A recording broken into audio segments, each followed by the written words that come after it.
नमस्ते, मेरा नाम सौरभ द्विवेदी है। हम अक्सर लल्लन टॉप अड्डे में मशहूर लोगों को बुलाते हैं, लेकिन आज की तारीख में अड्डेबाजी सबसे ज्यादा जरूरी है उन लोगों के साथ जो उतने मशहूर शायद ना हो जनता के बीच, लेकिन सबसे ज्यादा जरूरी हैं, जीवन रक्षक हैं, डॉक्टर हैं, जो तमाम दुश्वारियों के बावजूद, तमाम सरकारों की विफलता के बावजूद, चाहे वो नरेंद्र मोदी सरकार की विफलता हो केंद्र में या अलग अलग राज्य सरकारों की, अरविंद केजरीवाल से लेकर योगी आदित्यनाथ, एक लंबी फेहरिस्त है, उन सब के बारे में हम अलग अलग मंचों पर अलग अलग खबरों के जरिए लगातार बात कर रहे हैं।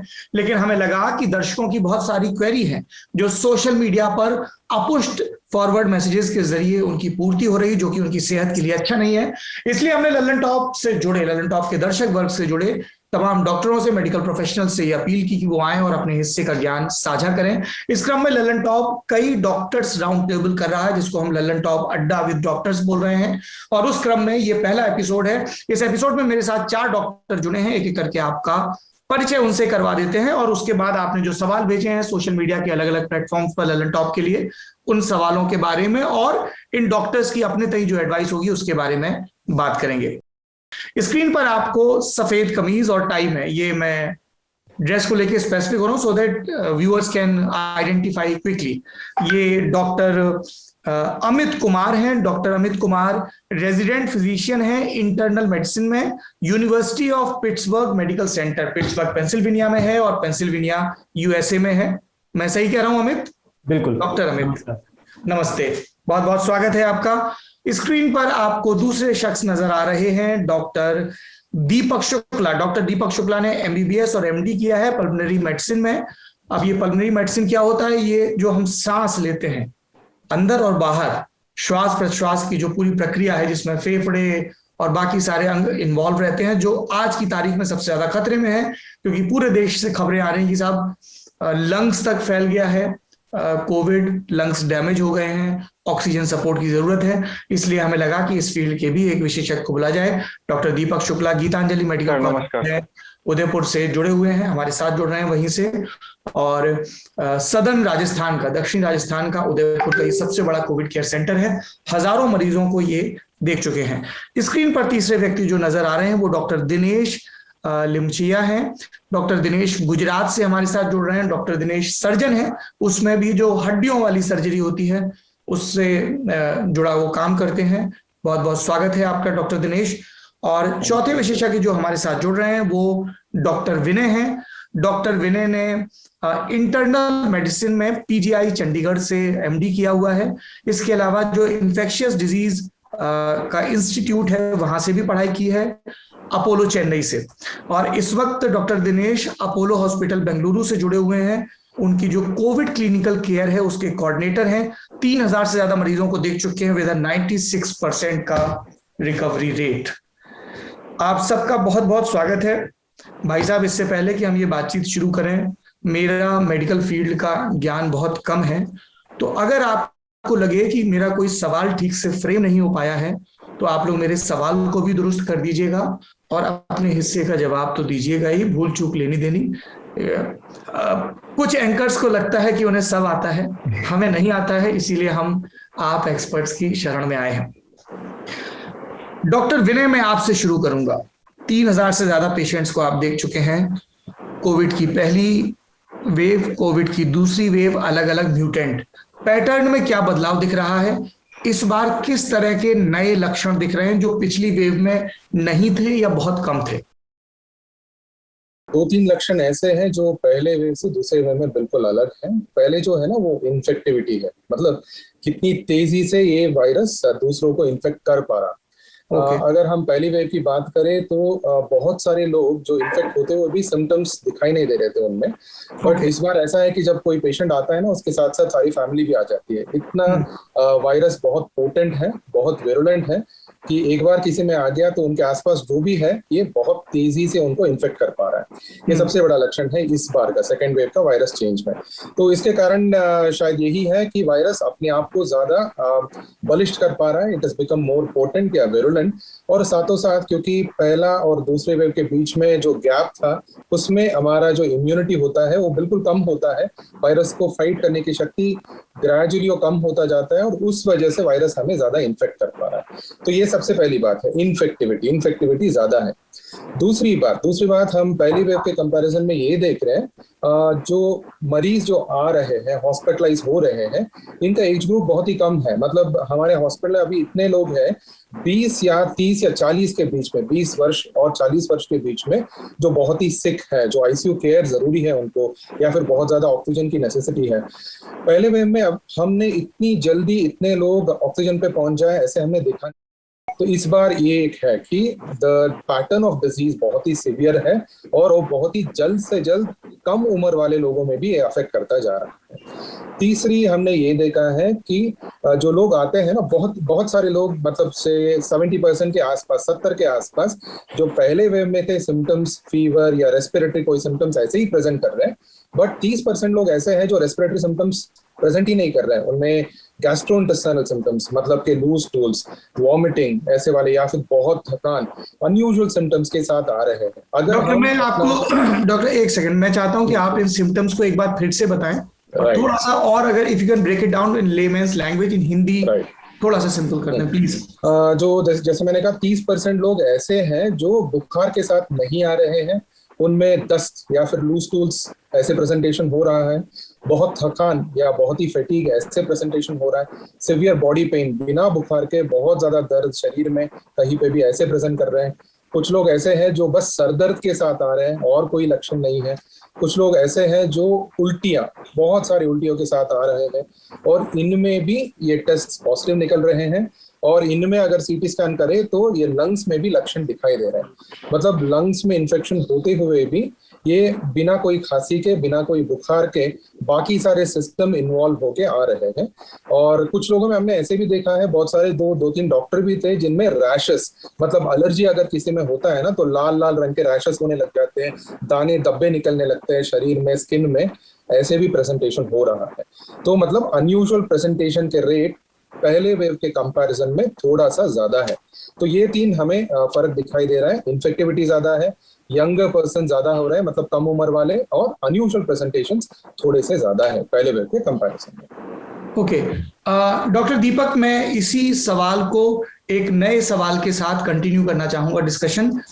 क्या आपको ये दिख रहा है कि जिन लोगों ने वैक्सीन की डोज ले रखी है वो अगर पॉजिटिव हो रहे हैं तो उनके रिस्पॉन्स में नॉन वैक्सीन वाले लोगों के मुकाबले क्या फर्क है? सर, जो वैक्सीन ले चुके हैं उसमें ज्यादा समस्याएं नहीं देखने मिल रही हैं और वो ज्यादा सीवियर डिसीज के साथ नहीं आ रहे हैं। जो वैक्सीन नहीं लिए हैं उनके साथ समस्याएं ज्यादा हैं, और जैसा कि अभी हमने देखा है कि जो कोमॉर्बिड पेशेंट्स थे उनको वैक्सीन लग चुके थे और वेव उसके बाद आई, तो उसमें ये देखा गया कि 0.04% पेशेंट जो थे वो उनको फर्स्ट डोज लग चुका था और उस वैक्सीन के उसमें लगने के बाद उनको इन्फेक्शन हुआ था। लेकिन जिन पेशेंट्स को दूसरी बार वैक्सीन लग चुका था उसके बाद इन्फेक्टिविटी का रेट था 0.03%। तो इसमें बहुत ही कम पेशेंट्स हैं जो इन्वॉल्व हो रहे हैं आफ्टर वैक्सीनेशन, और उसमें भी वैक्सीन लगने के बाद जो पेशेंट्स इन्वॉल्व हुए हैं उनके चांस, जो सीवियरिटी है जो कोविड की, वो कम है। Okay, that's a very useful information. और मैंने डॉक्टर साहब ये इसलिए भी स्पेसिफिकली पूछा क्योंकि अभी भी देश में अनफॉर्चुनेटली बहुत सारे लोग वैक्सीन के विपक्ष में तर्क दे रहे हैं, तो मुझे लग रहा है कि ये बार बार दोहराया जाए। और उनका जानते हैं सबसे कॉमन तर्क क्या है? ये कि अरे उन्होंने तो वैक्सीन लगवाई थी, उनको भी तो हो गया। भाई उनको हो गया लेकिन वो ज्यादा सक्षम रहे लड़ने में। यस सर, बिल्कुल। हाँ डॉक्टर अमित, अभी यूएस का जो जिक्र आ रहा है इंडिया की कोविड फाइट में, वो एक बड़े दूसरे कंटेक्स्ट में आ रहा है। आधार पूनावाला का स्टेटमेंट आया है, जो बाइडेन कह चुके हैं कि हम पहले अपने लोगों को वैक्सीनेट करेंगे, वो एक पहलू है।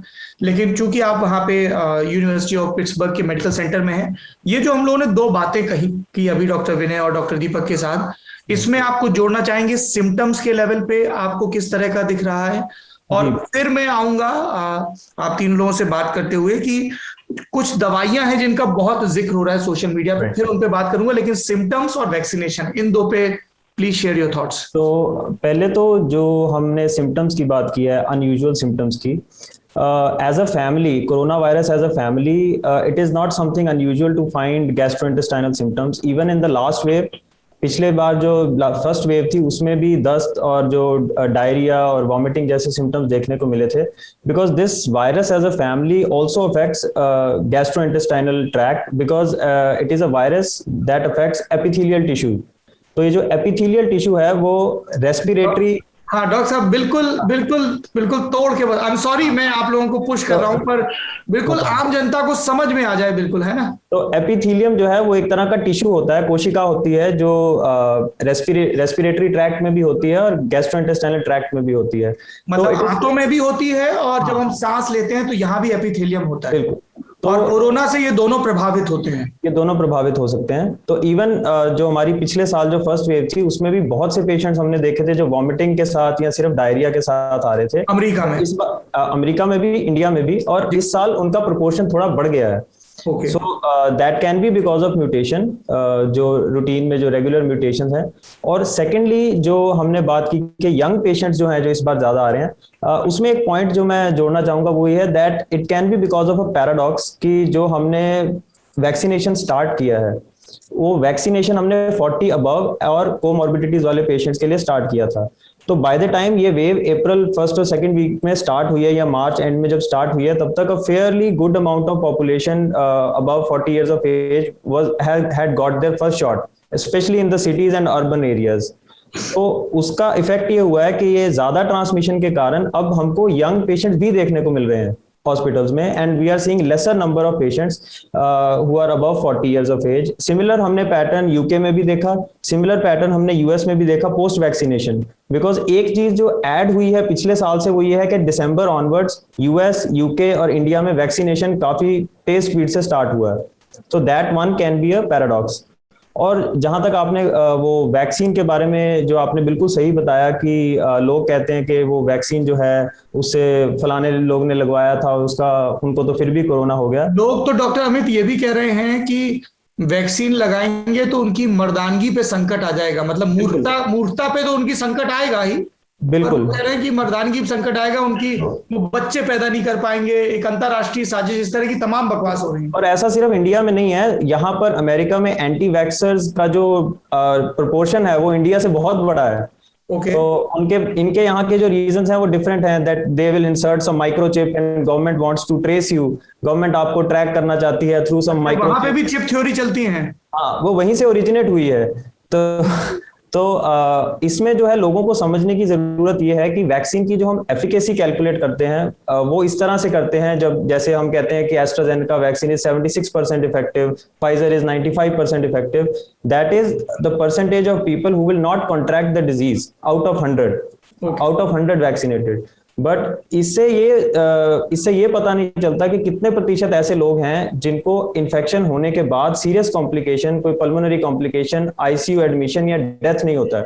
उस केस में सभी vaccine, I would like to highlight this, सभी वैक्सीन 100% इफेक्टिव हैं in preventing serious complications and death, चाहे वो कोवैक्सीन हो, क्योंकि उसमें जो बेसिक हमारा प्रिंसिपल है वो ये है कि अगर हमारे पास न्यूट्रलाइजिंग एंटीबॉडीज बन गए हैं, वो चाहे एमआरएनए वैक्सीन से बने चाहे वो वायरल वेक्टर वैक्सीन से बने, बट एज लॉन्ग एज हमारे पास न्यूट्रलाइजिंग एंटीबॉडीज हैं, we can 100% prevent serious complications.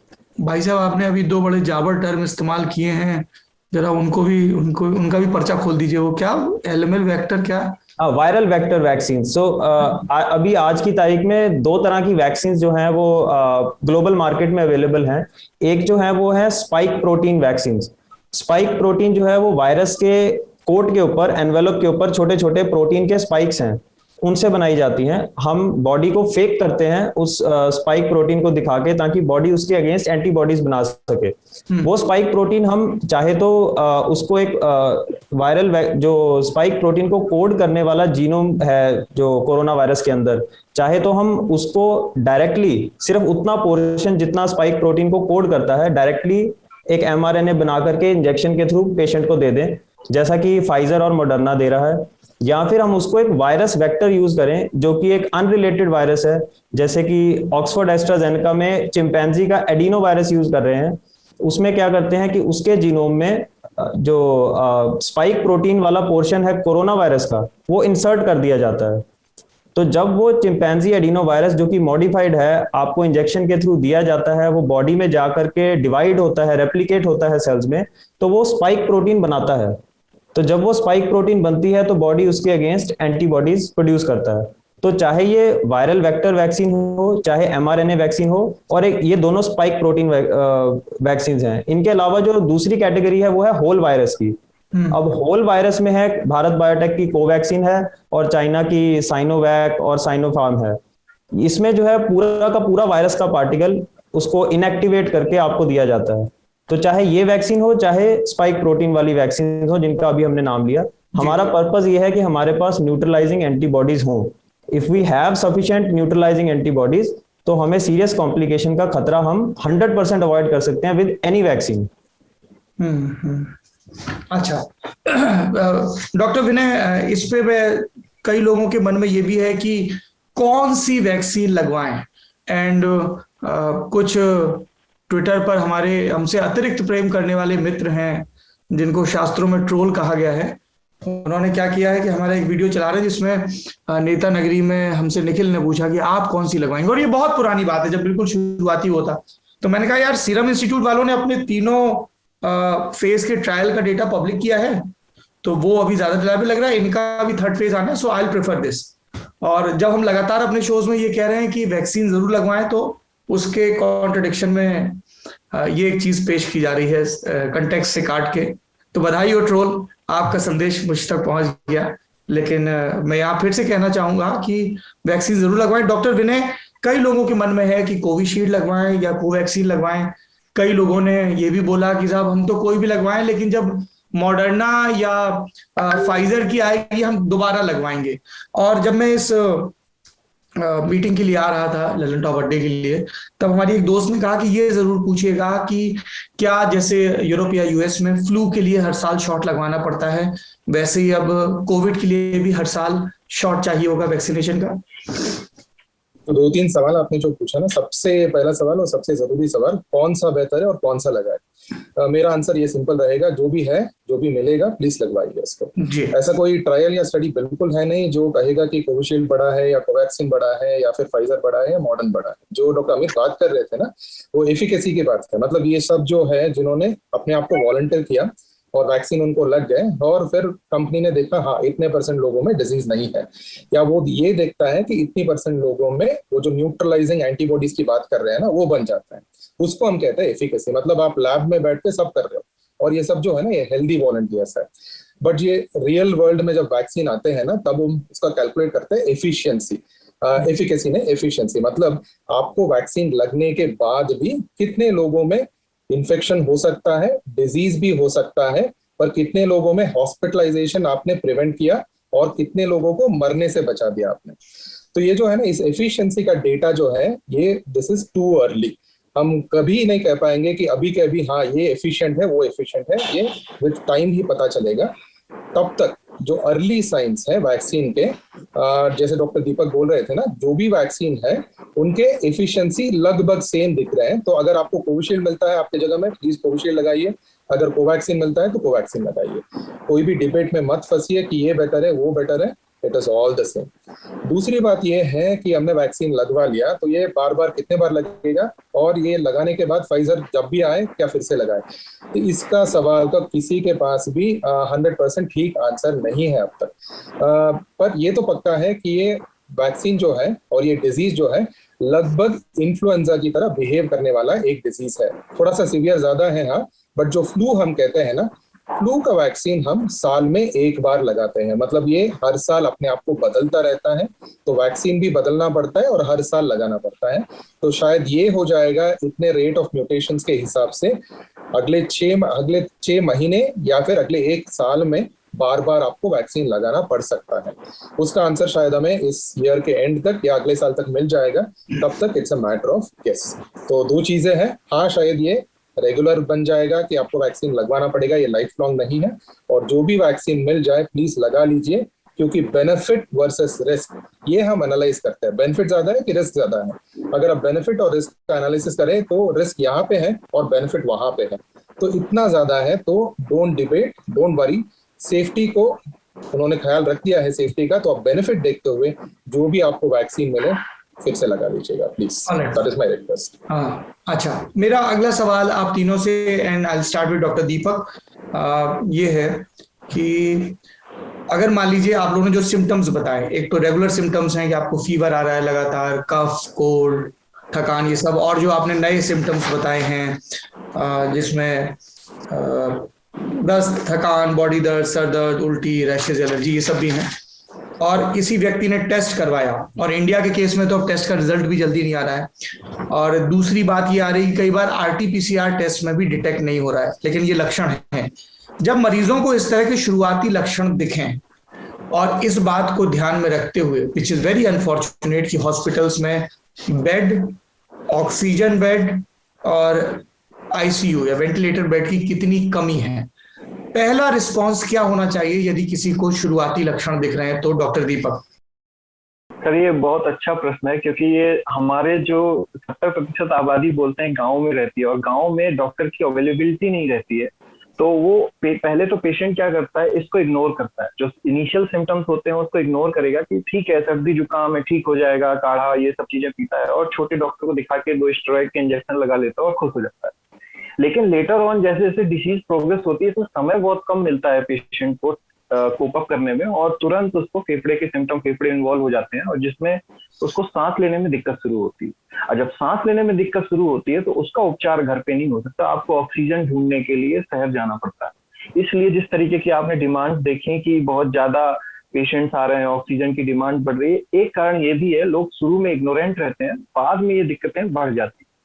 अब सर इसमें जो आपने बोला कि इनिशियली क्या करना चाहिए, जैसे ही आपको सिम्टम्स मिलते हैं तुरंत एक तो आइसोलेशन के लिए पहले तो अलग हो जाए लोगों से, क्योंकि बहुत कंटेजियस है ये डिसीज के सिम्टम्स तो इजीली ट्रीट हो जाते हैं, लेकिन कॉन्टेजियस होने के कारण ये लोगों में जल्दी फैलती है, और किसी में संक्रामक है, जिसको बहुत लेवेन की भाषा में छूत की बीमारी, बिल्कुल छूने से, संपर्क आने से बढ़ती है, फैलती है। जी बिल्कुल, बहुत ही ज्यादा संक्रामक बीमारी है, और ये एक दूसरे से फैलती। पहले तो सबसे पहले अपने आप को अलग करने के बाद तुरंत डॉक्टर के पास जाए, जो भी डॉक्टर आपके अच्छा डॉक्टर है उससे सलाह लें। और इस समय सरकार ने एक बहुत अच्छी चीज की हुई है, टेली कंसल्टेंसी।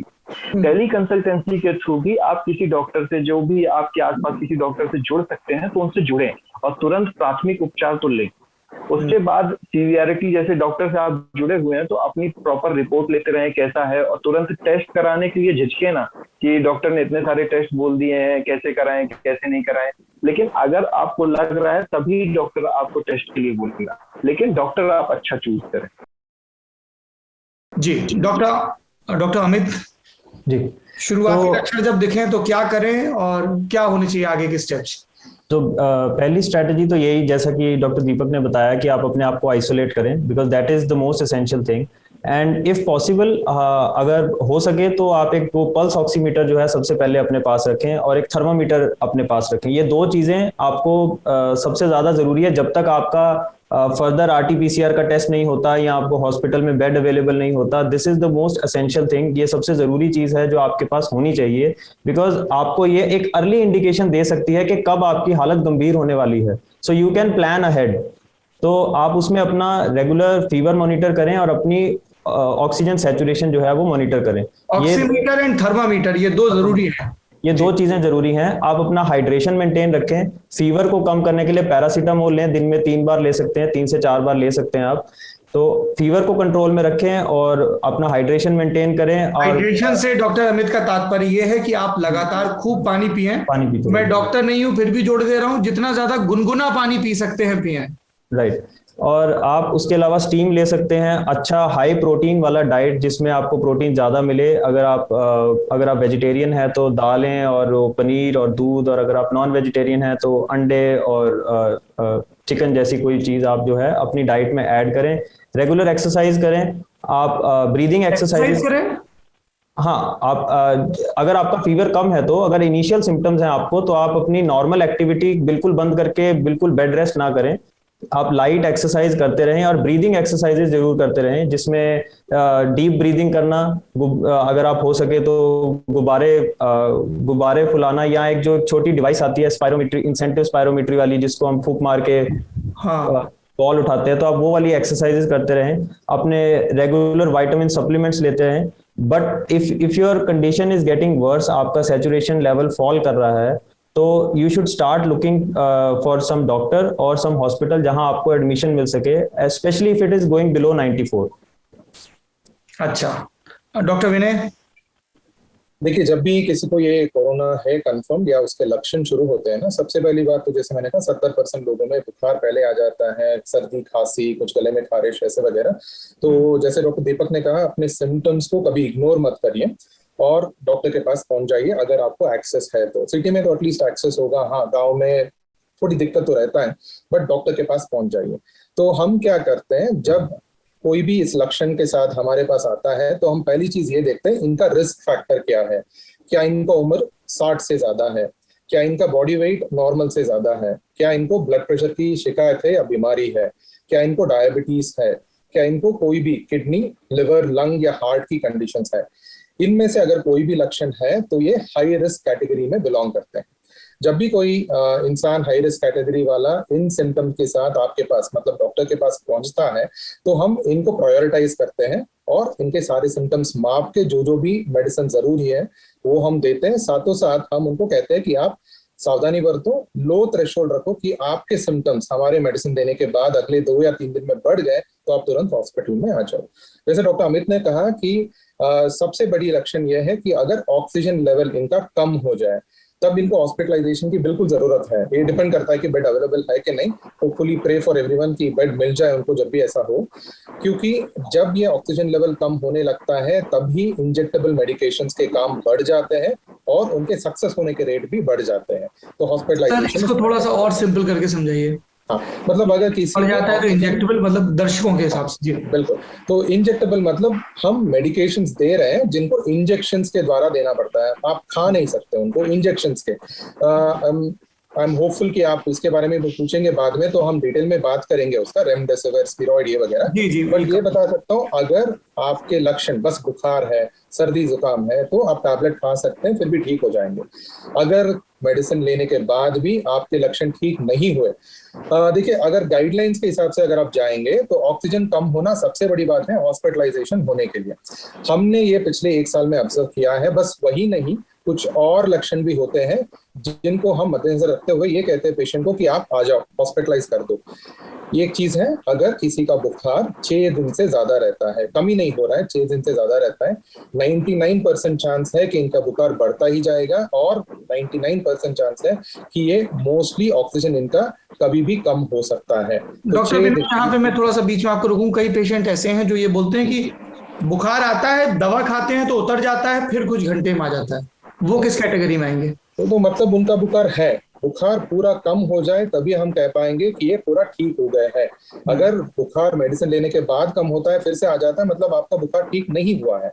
बुखार एटलीस्ट 48 घंटे 48 आवर्स तक, 2 दिन तक अगर आपका बिल्कुल चले जाए और बिना पैरासिटामोल के आप बिना बुखार के रह पाए तब हम कह सकते हैं हाँ आप ठीक हो रहे हैं। मगर अगर ऐसे ही बुखार चलता रहा 6 दिन से ज्यादा तो बहुत ही हाई पॉसिबिलिटी है कि इनका बुखार बढ़ता ही जाएगा और कोई कॉम्प्लिकेशन हो सकता है। दूसरी बात, एक चीज है व्हाट इज कॉल्ड बाईफेसिक इलनेस, मतलब आपके पहले 2 दिन बुखार आ गया, तीसरे दिन, चौथे दिन, 5वें दिन आप बिल्कुल ठीक है, पर 6वें दिन फिर से आपका फीवर आ गया।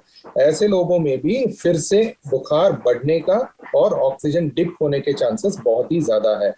और तीसरी बात, कुछ ब्लड टेस्ट बहुत ही सिंपल से ब्लड टेस्ट है, WBC काउंट करके हम कहते हैं। ये हमने देखा है हमारे पेशेंट्स में कि जिनका भी WBC काउंट लगातार 1 या 2 दिन 4000 से कम है ना, तो ये भी इनका भी बुखार बहुत दिन जा सकता है और इनके भी ऑक्सीजन गिर सकता है।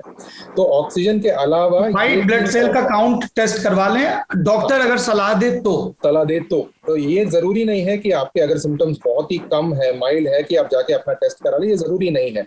आपके सिम्टम्स ठीक नहीं हो रहे हैं 2-3 दिन मेडिसिन लेने के बाद भी और डॉक्टर सजेस्ट करते हैं ठीक है ये वाला आप टेस्ट करा लीजिए, तब आपको करना है। और उसमें से अगर WBC काउंट कम निकला तब हमें लगता है हाँ इनके बुखार कम नहीं होगा, बढ़ सकते हैं, तब हम इनको हॉस्पिटलाइजेशन की एडवाइस देते हैं। तो ये जो भी मैंने कहा, ये बिना हॉस्पिटलाइजेशन के मैनेज होने वाले पेशेंट्स हैं, जिनके बुखार कम है, सर्दी जुकाम है, जो मेडिसिन से ठीक हो जाते हैं। पर जिनका कम नहीं हुआ तब हॉस्पिटलाइजेशन शुरू होता है और हॉस्पिटलाइजेशन में अगले सारे मेडिसिन शुरू हो जाते हैं। अच्छा, ये मैं आप लोगों से जानना चाहूंगा कि ये 3-4 बड़े कॉमन सिम्टम बताए जा रहे हैं जो हमारे परिचित लोग हैं, वो भी है कि थकान बहुत है, वीकनेस बहुत है, मतलब पेशेंट ये भी बोल रहे हैं कि ब्रश करते हैं 2 मिनट उसी में थक जाते हैं, और ये जो लोग रिकवर भी हो गए हैं, कोविड नेगेटिव भी हो गए हैं, वो भी ये शिकायत खूब कर रहे हैं साहब थकान बहुत लगती है। दूसरा, शरीर में दर्द की बॉडी एक बहुत है। तीसरा, खांसी नहीं जा रही, खांसी और गले की खराश, इसकी बहुत दिक्कत हो रही है, और कुछ पेशेंट्स में कॉन्स्टिपेशन का भी इश्यू आ रहा है। तो ऐसे पेशेंट्स को क्या करना चाहिए डॉक्टर साहब? तो देखिए, ये जो भी आपने लक्षण बताए ना, ये 2 तरफा हो सकता है। एक तो ये है, ये मतलब 6 दिन से पहले, या फिर किसी को कोविड रिकवरी हो चुका है, 14 या 15 दिन रिकवर कर चुके हैं वो, उसके बाद इन दोनों में ऐसे वाले सिम्टम्स हो सकते हैं। अगर किसी को बुखार है या कॉन्स्टिपेशन है या शरीर में दर्द है जो पहले 6 दिन में आ गए, बहुत ज्यादा चांस है, अगर इनके कोई रिस्क फैक्टर, जो मैंने कहा ना, रिस्क फैक्टर अगर नहीं है, धीरे धीरे मेडिसिन के हिसाब से ये कम हो जाएंगे। बट जिनको रिकवरी के बाद भी अगर ये सिम्टम्स कंटिन्यू करते हैं ना, तब हमें सोचना पड़ेगा क्यों हो रहा है, वायरस के निकलने के बाद भी ये लक्षण क्यों है। क्या इनमें डायबिटीज था जो हमने ठीक से मैनेज नहीं किया? क्या इनमें कोई किडनी की कोई बीमारी थी जो हमने ठीक से मैनेज नहीं किया? कुछ ना कुछ तो वजह होगा। देखिए, 50% केसेस में वायरस के वजह से ही ये सिम्टम्स रहेंगे, और ये कंटिन्यू होंगे 2 या 3 हफ्ते या 4 हफ्ते से ज्यादा। तो आपको ये मान के चलना पड़ेगा, चलो ये वायरस के हिसाब से है तो मैं अच्छे से खाना खाऊंगा, रेस्ट लूंगा और अच्छे से अपने आप को हाइड्रेट करूंगा, मतलब खूब पानी पीऊंगा, जूस पीऊंगा, ये ठीक हो जाएगा। अगर ऐसे करने के बावजूद ये ठीक नहीं हुआ, तब हमें देखना पड़ेगा क्या ये कुछ और बीमारी है जो जुड़ गया है कोविड के साथ, कि कोविड रिकवरी के बाद में ये चल रहा है। तो ये पेशेंट टू पेशेंट वेरी करता है, इसके कोई कॉमन रूल्स नहीं है। आपको पेशेंट को इंडिविजुअली असेस करके जो भी लक्षण है उसके हिसाब से टेस्ट करके हमें डायग्नोस करना पड़ेगा, और डायग्नोसिस के होने के बाद हमें उसको ट्रीट करना पड़ेगा। सिंपल सी बात है, कुछ लोगों में थोड़ी सी किडनी की बीमारी हो सकता है जो वायरस की वजह से बढ़ गया, तो इनमें थकान बहुत देर तक रह सकता है। तो हम उसकी किडनी की बीमारी जो है वो स्टेबलाइज करें, या उनकी डायबिटीज स्टेबलाइज करें, बीपी स्टेबलाइज करें, तो ये लक्षण भी अपने आप से ठीक हो सकते हैं। मतलब आपकी बात का जो क्रक्स है वो ये है डॉक्टर विनय, कि अगर आप कोविड नेगेटिव भी हो गए हैं तो भी लापरवाही नहीं बरतनी है। एक तो जीवन भर नहीं बरतनी है ना, एक जो आदर्श स्थिति है, लेकिन जो अगले 3-4 हफ्ते हैं वो तुरंत फैंटम बन के एकदम सुपर एक्टिव मोड में नहीं आना है। अपने शरीर को थोड़ा वक्त दीजिए हील होने का, रिकवर होने का। यस, बिल्कुल। ये तो आप लोगों ने शुरुआती स्टेप्स के बारे में बताया। अब मैं अगले चरण की तरफ चलना चाहता हूं, और उससे मैं एक बात और पॉइंट लाना चाहूंगा प्लीज। सर, जैसे हम जब फीवर में होते हैं तो फीवर में भूख नहीं लगती है। सबसे बड़ा सिम्टम ये होता है, मरीज बोलता है कि मेरे को भूख नहीं लग रही, मुंह कड़वा रहा है, कुछ खाने का मन नहीं कर रहा है। जी, लेकिन एक ये बहुत बड़ा कारण है कि जैसे ही हम कोविड से निकलते हैं, किसी भी बीमारी से निकलते हैं, कमजोरी हो जाती है। बॉडी को हमको उस टाइम पे ज्यादा खाना देना है, लेकिन हम उसको ये मिस कर जाते हैं, और जिसके कारण हमको दिक्कतें बढ़ जाती हैं। तो ये ध्यान रखें कि जब भी कोविड हो, कोविड के कारण आपको लक्षण दिख रहे हैं, तो आप खाना प्रॉपर रखें, हाई प्रोटीन, पौष्टिक आहार। जी बिल्कुल पौष्टिक आहार पूरा लें। तो इसके जब ठीक होंगे तो उसके बाद कमजोरी थोड़ा कम रहेगी, और उसके बाद आप जल्दी निकल सकते हैं इन सब चीजों में।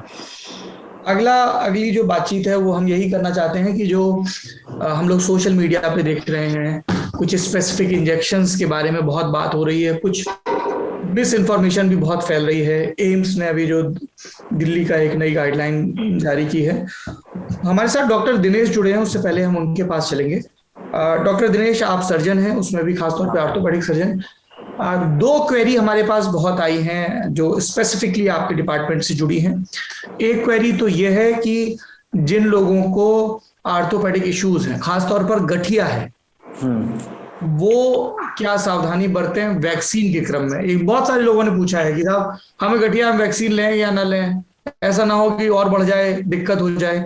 एक ये सवाल आया है, और दूसरा सवाल ये आया कि बहुत सारे लोग हैं, किसी को लिगामेंट इंजरी है, किसी को कुछ और है, क्या उन्हें अपनी इस तरह की जो सर्जरीज हैं शेड्यूल उनको होल्ड पे रखना चाहिए? क्योंकि कई लोगों का ये डर है कि इस समय हॉस्पिटल बड़े कोविड स्प्रेडर भी बने हुए हैं।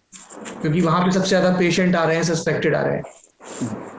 जी सर, सबसे पहले जो आपका सवाल है कि गठिया वाले पेशेंट को वैक्सीन लेनी चाहिए कि नहीं, उसके बारे में बता देता हूँ कि ऐसी कोई अभी गाइडलाइन नहीं है या एक्सक्लूजन कोई क्राइटेरिया नहीं गवर्नमेंट ने बनाया कि अगर कोई पेशेंट को गठिया है तो उसे वैक्सीन नहीं लेनी चाहिए।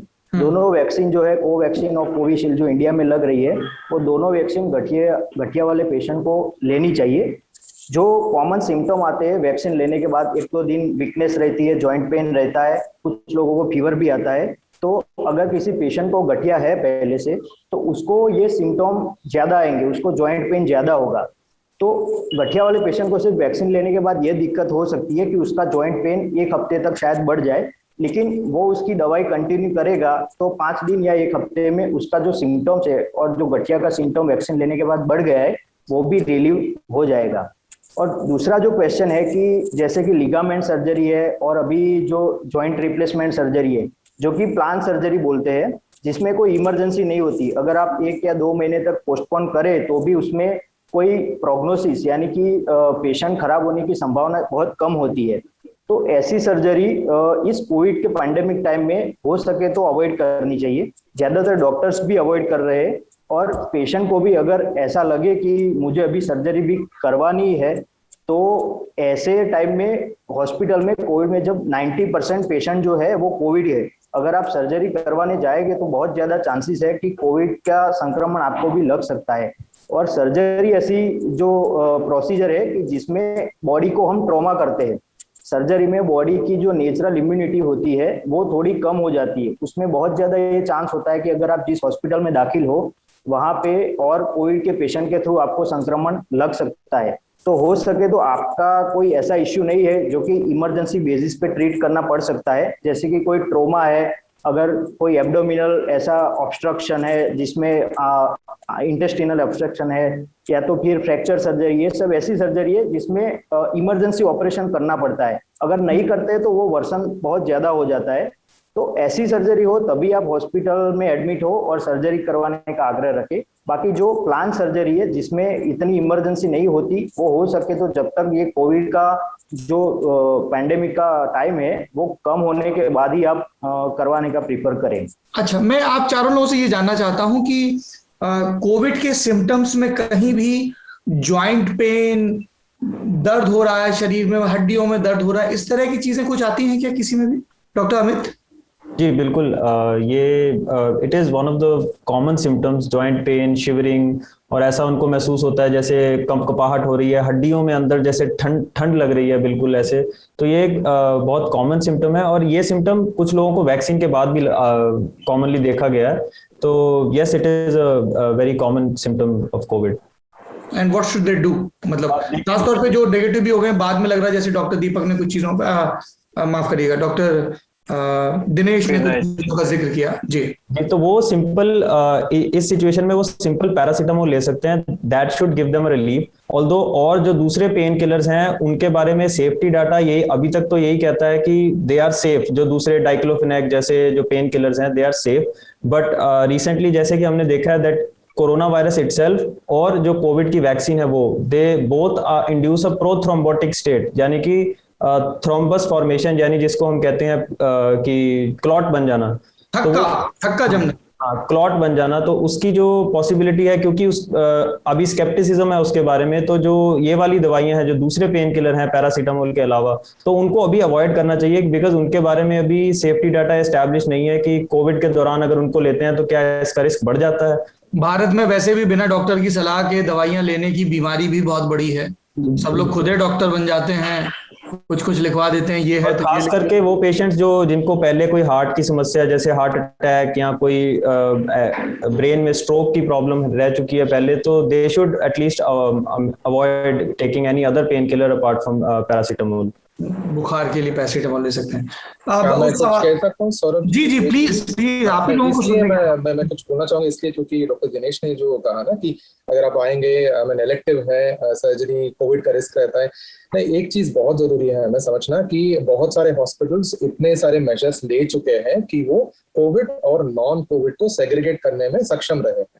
तो अगर आप आपके सिस्टम में भरोसा करते हैं कि कोविड और नॉन कोविड पेशेंट्स मिक्स नहीं होंगे, हमारा भरोसा है उस पे, तो आप प्लीज एंकरेज करिए अपने पेशेंट्स को कि, क्योंकि पेशेंट का परसेप्शन अलग है, उनको लग सकता है ठीक है मैं कुछ दिन और रुक सकता हूँ, बट वो कुछ और ही हो सकता है। सिंपल से एग्जांपल ये है, हमारे पास पिछले साल एक लड़का था 22 साल का, जो थोड़ा सा खांस रहा था, उसको लगा कुछ नहीं है कोविड है, मैं हॉस्पिटल नहीं जाऊंगा, 6 महीने घर में रहा और उस टाइम ये हॉस्पिटल में पहुंचा जहां पे उसका लंग पूरा टीबी से भरा पड़ा था and we could save him. तो अगर उनको लगता है कुछ है प्रॉब्लम्स, कोविड के डर के वजह से हॉस्पिटल आना बंद ना करें, डॉक्टर्स को डिसाइड करने दीजिए कि आपके लक्षण जो है ना वो सिवियर है कि नॉट सिवियर है और कब इंटरवेंशन करने चाहिए। मैं कंप्लीटली मानता हूँ इस बात को कि अभी जो सर्जरी आप रोक सकते हैं रोके रखिए, क्योंकि अभी प्रॉब्लम ये है ना कि ऑक्सीजन की बहुत कमी आ रही है, जो भी आप सर्जरी करेंगे ऑक्सीजन की नेसेसिटी बढ़ सकता है। बट अगर मान के चलिए डॉक्टर दिनेश के पास अभी विराट कोहली आ गए, लिगामेंट इंजरी है, तो आप उनको 1 महीने तो टाल नहीं पाएंगे ना, तो you will have to not with the worry of Covid. So ये कह रहा हूँ कि कोविड है, बट अपने हॉस्पिटल में हम ये सब करें कि कोविड और नॉन कोविड बिल्कुल सेग्रीगेट करके रखें जितना हो सके उतना, एंड पेशेंट को ये करेज दें कि अगर आपका सर्जरी या कुछ और प्रोसीजर जरूरी है, will take all care, do come, because अभी कंट्री बस कोविड से भरा पड़ा नहीं है। हमारे बहुत सारे ऐसे पेशेंट हैं जिनको कोविड नहीं है और उनके रोग लक्षण बढ़ते ही जा रहे हैं और कोविड के डर से हॉस्पिटल नहीं आ रहे हैं, so they need care to, we should not be ignoring that. ये मेरा ये आपने डॉक्टर विनय बहुत जरूरी चीज कही है। मेरे पास एक और डॉक्टर हैं जो पीजीआई रोहतक में हैं, डॉक्टर विकल्प, उनका एक मैसेज है। I request you to raise issue of non COVID, at least EOPDs should continue. Death due to non-COVID are much more than COVID ones. We've posed वगैरह वगैरह कि ऐसा हो वैसा हो, बाकी और उनके एडमिनिस्ट्रेटिव इश्यूज हैं, लेकिन ये हमारे मित्र हैं, इन्होंने मुद्दा उठाया और डॉक्टर विनय आप भी इसको एड्रेस कर रहे हैं। डॉक्टर दीपक, आपका क्या कहना है इस बारे में?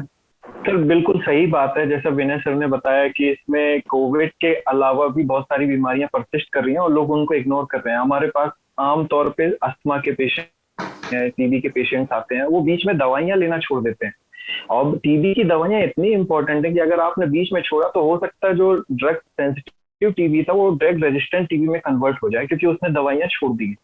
ऐसे ही पेशेंट क्या कर रहे हैं, ना हॉस्पिटल जा रहे हैं, ना डॉक्टर से जुड़ रहे हैं, ना मेडिकल स्टोर जा रहे हैं, और अपनी दवाइयां खुद से ही बंद कर देते हैं या खुद से ही लेते रहते हैं। तो या तो टॉक्सिसिटी के साथ हमारे पास आते हैं या ओवर रिलीव्ड हो जाते हैं, तो वो सोचते हैं कि हम ठीक हो गए हैं, दवाई लेना नहीं है। तो इस कारण से वो पेशेंट जो हमारे साथ दिक्कतें लेके आते हैं, तो ये तो अवॉइड करने के लिए इनको ये है कि जिस डॉक्टर से उनका ट्रीटमेंट चल रहा है, कम से कम हम उनसे जुड़े रहें। इस बीच में फोन करके पूछ लें, हर डॉक्टर के ओपीडी में कंसल्टेशन का नंबर दिया होता है, आप उनसे बात कर लें किस टाइम पे अवेलेबल हैं। और ओपीडी में हर पेशेंट अभी देखा जा रहा है, शायद ऑर्थोपेडिक में सर बता सकते हैं कि दिनेश जी बता सकते हैं कि देख रहे हैं कि नहीं देख रहे। तो ऐसे हर इलनेस जो क्रोनिक इलनेस है उसको जो कंसर्निंग कंसल्टेंट है वो देख रहे हैं। जी डॉक्टर अमित, आप इसमें कुछ जोड़ना चाहेंगे? जी, इसमें जैसे डॉक्टर विनय ने और डॉक्टर दीपक ने कहा, कुछ ऐसे हार्ट के प्रोसीजर भी initially last year first wave में हमने देखे थे जो बहुत एसेंशियल थे, जिसमें हम इमरजेंसी पीसीआई कहते हैं, जिसमें अगर एक्यूट हार्ट अटैक के साथ पेशेंट आ रहा है तो उसको इमीडिएटली हमें एक गोल्डन पीरियड होता है, उसमें स्टेंट डालना होता है। तो कुछ हॉस्पिटल्स में बिकॉज जो कैथ लैब होती है जिसके अंदर ये प्रोसीजर किया जाता है, वो इन्फेक्ट ना हो जाए कोविड पेशेंट से, क्योंकि हमारे पास इतना टाइम नहीं होता कि आरटी-पीसीआर के रिजल्ट का वेट कर सकें, तो उन्होंने उसको स्टेंट डालने की बजाय उसमें थ्रोम्बोलिसिस यानी कि एक क्लॉट घोलने वाला इंजेक्शन देना शुरू किया था। तो ये एक उन्होंने लार्जर पिक्चर देखते हुए, एक कोरोना वायरस का पेंडेमिक का सिचुएशन देखते हुए ये डिसीजन लिया था कि हम अगर अपनी कैथ लैब को ऐसे ब्लॉक करेंगे तो जो बाकी लोग हैं उनके लिए भी प्रॉब्लम हो सकती है in future. But that turned counter productive because बहुत सारे जो पेशेंट्स थे जिनको एमरजेंट स्टेंटिंग की जरूरत थी वो नहीं मिल पाई, और जो एमरजेंसी थ्रोम्बोलिसिस है, वो जो इंजेक्शन है क्लॉट घोलने वाला, that is not as effective as stent पड़ना। तो ये बात बिल्कुल सही है कि बहुत सारे नॉन कोविड पेशेंट सफर किए हैं पिछले साल भी, और हमें उसके एक्सपीरियंस से सीखना चाहिए, और हो सके तो हमें जितना हो सके सेग्रीगेट करना चाहिए। जैसे यहाँ पर पिट्सबर्ग में हमारे जो इमरजेंसी प्रोसीजर्स हैं और जो कैथ लैब के प्रोसीजर्स हैं, उनमें उन्होंने डिवीजन कर दिया है कि अगर इमरजेंसी प्रोसीजर्स हैं जिसमें कोविड स्टेटस अननोन है तो उनके लिए एक अलग से वो है सिचुएशन है, एक कैथ लैब है जहां पर वो अपना जो स्टेंटिंग है प्रोसीजर कर सकते हैं, और जो इलेक्टिव और जिनकी एंजियोग्राफी और स्टेंटिंग रूटीन में होनी है वो एक आरटीपीसीआर टेस्ट के बाद सेपरेट लैब में करते हैं। तो कुल जमा निष्कर्ष ये है कि यदि आपको कोई गंभीर बीमारी है तो आप कोविड से सावधान रहिए, लेकिन उस सावधानी के क्रम में दूसरे मोर्चे से निगाह नहीं हटानी है ना।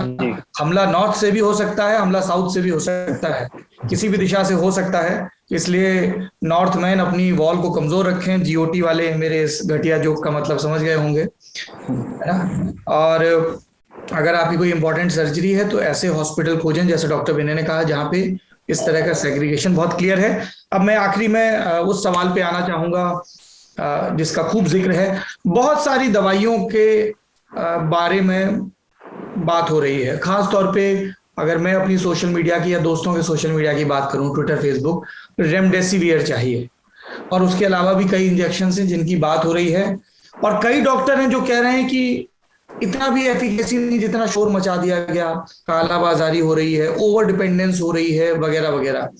चूंकि डॉक्टर विनय, डॉक्टर अमित और डॉक्टर दीपक, आप लोग लगातार कोविड पेशेंट्स को देख रहे हैं, मैं आप लोगों की राय जानना चाहूंगा। तो इसके बारे में मैं एक विस्तार से बैकग्राउंड देना जरूरी समझता हूँ बताने के लिए कि ये जो 3 ड्रग्स हैं, क्योंकि लोग अक्सर पूछते हैं कि अगर ये इफेक्टिव नहीं है तो पिछले साल पूरा साल दिया क्यों गया, तो उसका आंसर और उनका सवाल जो है वो बिल्कुल जायज है।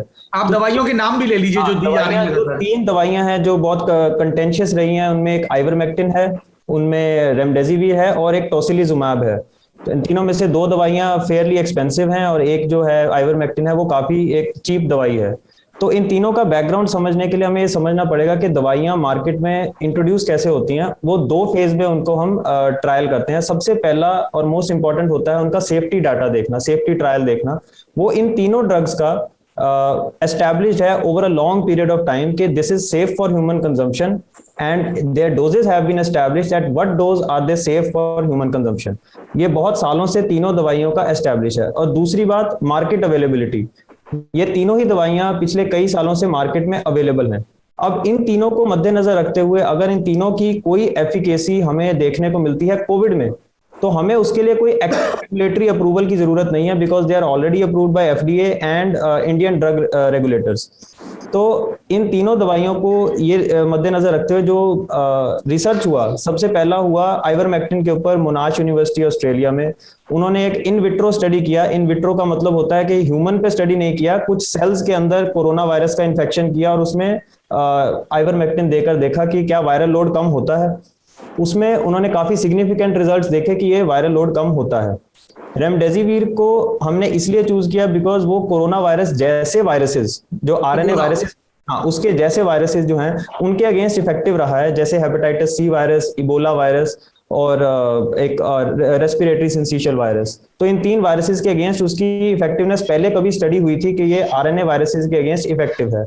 और तीसरी जो दवाई है टोसिलिजुमैब, वो डॉक्टर दिनेश जैसे आपको बताएंगे कि वो एक रोमेटॉइड आर्थराइटिस में दी जाती है उन पेशेंट्स को जिनको इन्फ्लेमेशन ज्यादा होती है। तो उसकी एफिकेसी देखी गई उन पेशेंट्स में जिनको कोविड के कारण इन्फ्लेमेशन इतनी ज्यादा है कि वो क्रिटिकल स्टेज में है और उनको रेस्पिरेटरी फेलियर है, मल्टी ऑर्गन डिसफंक्शन है।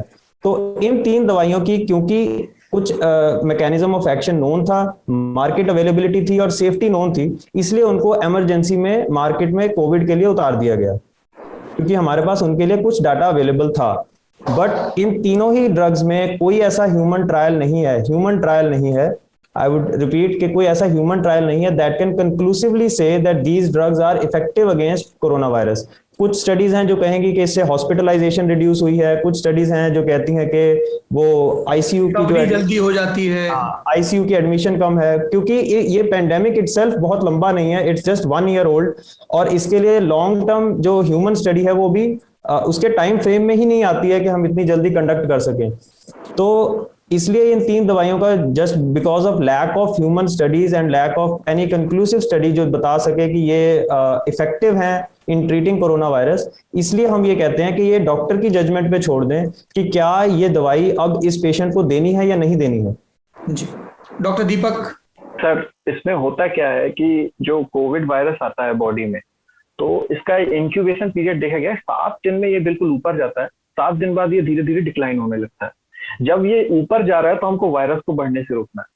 तो शुरू के 7 दिन हमको इन्फेक्टिव फेज इसको बोलते हैं। इन्फेक्टिव फेज में जब संक्रमण सबसे ज्यादा वायरस से होता है तो वायरस को मारने की दवाइयां होती हैं, तो उसमें फेविपिराविर आता है, उसमें रेमडेसिविर आता है। फेविपिराविर और रेमडेसिविर किसको कैसे देना है ये तो डॉक्टर डिसाइड करेंगे अकॉर्डिंग टू देयर सीवियरिटी। फिर इसके बाद क्या होता है, जब ये ऊपर जाके पीक इसका नीचे आने लगता है 7वें दिन के बाद, तो उसमें इन्फ्लामेटरी फेज चालू हो जाता है। After infective phase inflammatory phase चालू हो जाता है, जिसमें संक्रमण के कारण जो दिक्कत फेफड़े में हुई है उसका फेज आ जाता है। तो इसमें स्टेरॉइड का काम आता है, इसमें एंटीकोगुलेंट का काम आता है, क्योंकि ये कोविड के वायरस ने डैमेज किया बॉडी में, बहुत सारे थक्के बन गए हैं, बहुत सारे फेफड़े में डैमेज हो गया है, जिसके कारण सांस लेने में दिक्कत आ गई है। तो यहाँ ऑक्सीजन हो गया, रेमडेसिविर हो गया, स्टेरॉइड्स हो गए, intra low molecular weight heparin हो गया, एंटीकोगुलेंट एंड जो टोसिलिजुमैब है, यहाँ पास इनका काम आता है कि हमारे जो इन्फ्लामेटरी मार्कर्स हैं वो बढ़ जाते हैं, तब हमको ये देना होता है। अगर बॉडी किसी चीज को रिएक्ट कर रहा है मारने के लिए जबकि वो है नहीं हमारे बॉडी में, जैसे इंटरल्यूकिन 6 होता है, उसको हम बोलते हैं इंटरल्यूकिन 6, उसको खत्म करने के लिए हम टोसिलिजुमैब का इंजेक्शन देते हैं। लेकिन अभी कुछ स्टडीज ऐसी आ गई है कि ये कोई ज्यादा इंपॉर्टेंट इंजेक्शन नहीं है कि हम इसको देंगे और पेशेंट ठीक हो जाएगा।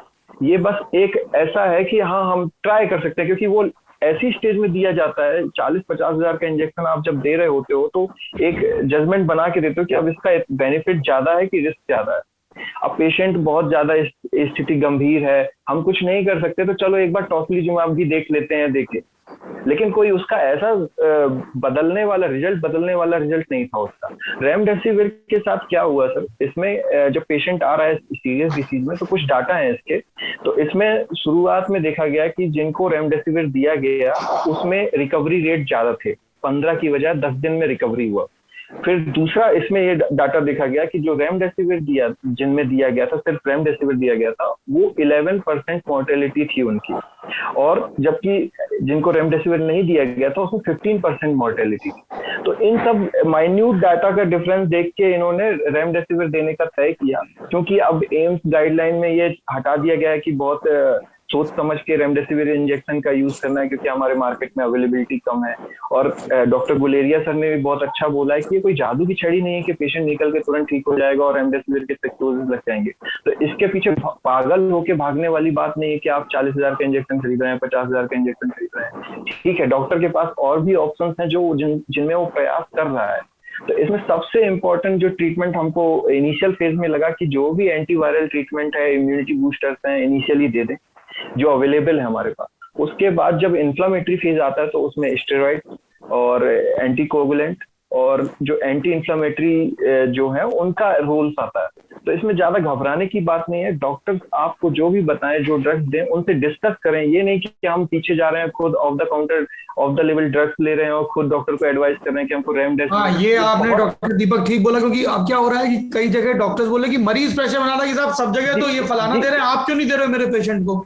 जी, मेरे एक सीनियर कंसल्टेंट है, मैंने उनसे पूछा कि फेविपिराविर सर आप क्या समझते हैं कैसा है, तो बोले देखिए कोविड इनिशियल स्टेज में एक कॉमन फ्लू लाइक रिएक्शन है, उसमें आप कॉमन फ्लू लाइक रिएक्शन से तो कंट्रोल कर सकते हो। आप नॉर्मल ट्रीटमेंट दे दीजिए, इम्यूनिटी बूस्टर दे दीजिए, पानी ज्यादा पीने का बोल दीजिए। लेकिन फेविपिराविर का रोल ऐसा है कि अब हमको पेशेंट बोल रहा है कि सर हम फेविपिराविर लें कि नहीं लें, रेमडेसिविर लगवा दो सर, हमको ज्यादा अच्छा रहेगा। और लोगों के मन में भ्रांति है कि हम अगर सक्षम है तो हमको रेमडेसिविर इंजेक्शन लगना चाहिए, लेकिन वो डॉक्टर के ऊपर प्रेशराइज करते हैं। अगर डॉक्टर उनको बोल रहा है कि नहीं फेविपिराविर लेने की आवश्यकता नहीं है आपको, अभी आप इन दवाइयों को लो, तो वो सोचेंगे डॉक्टर को आता नहीं है।